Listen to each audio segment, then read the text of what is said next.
Magandang araw sa inyo lahat mga kabayan. Nag-viral nga sa social media itong videong ito ni kabayan sa Saudi Arabia kung saan ay makikita nga rito na nakikipagtalo ito sa isang taxi driver sa nasabing bansa. Ang pinag-ugatan ng away ang hindi pagkakaunawaan ng taxi driver at nitong pasaherong kabayan natin.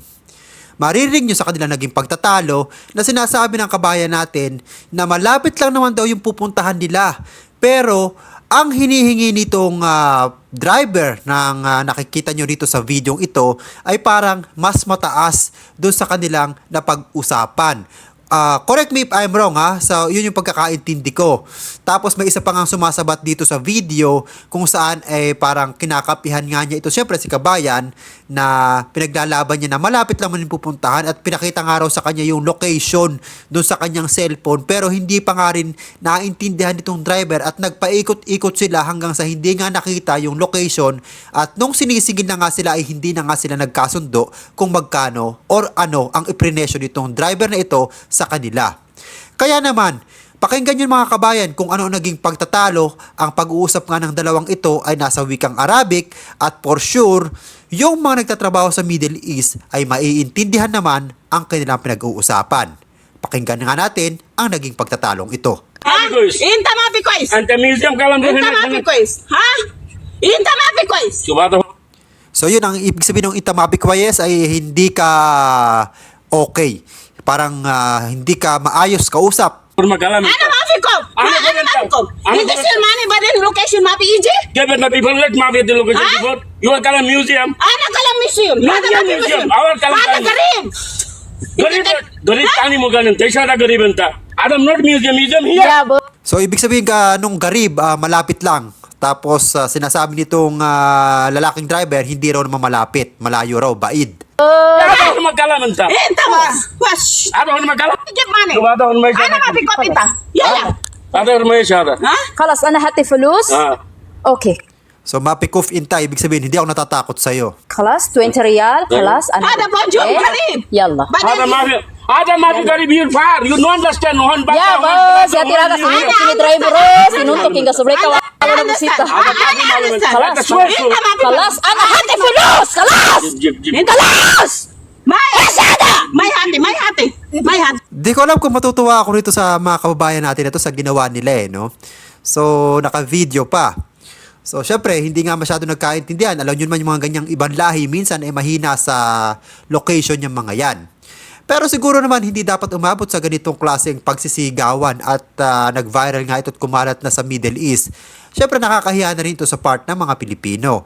Dahil nga kinakaladkad nila yung pinapakita nilang ugali hindi nga kagandahan.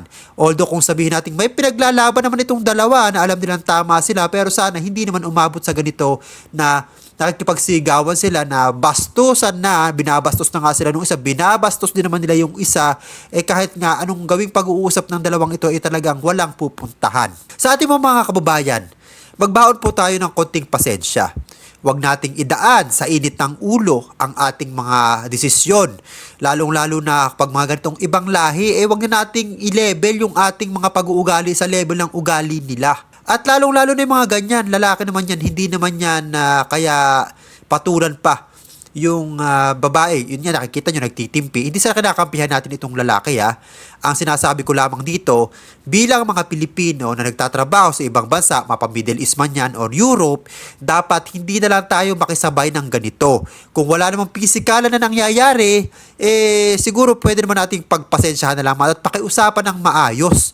Lalo na kung ganito naman na siguro hindi naman ganun kamahal at pamasahe na pinag-aawayan dito, hindi dapat umabot sa ganito na para videohan pa at ikalat sa social media at ipakita na matapang nga itong sila kabayan. So, hindi tayo sure kung yung pagbibigay nila ng information or ng location dito kay Manong Driver ay tama nga na baka naman may pagkakamali rin itong sila kabayan kasi mahirap naman paniwalaan kung ano lang yung sinasabi nila dito sa video dahil hindi rin naman natin alam kung ano yung side nitong Manong Driver. Dahil ito nga sa video, sila nagbibideo, so ibig sabihin side lang nila rito yung ni-clear, pero yung sa side nung isa, hindi natin alam kung ano yung totoong istorya.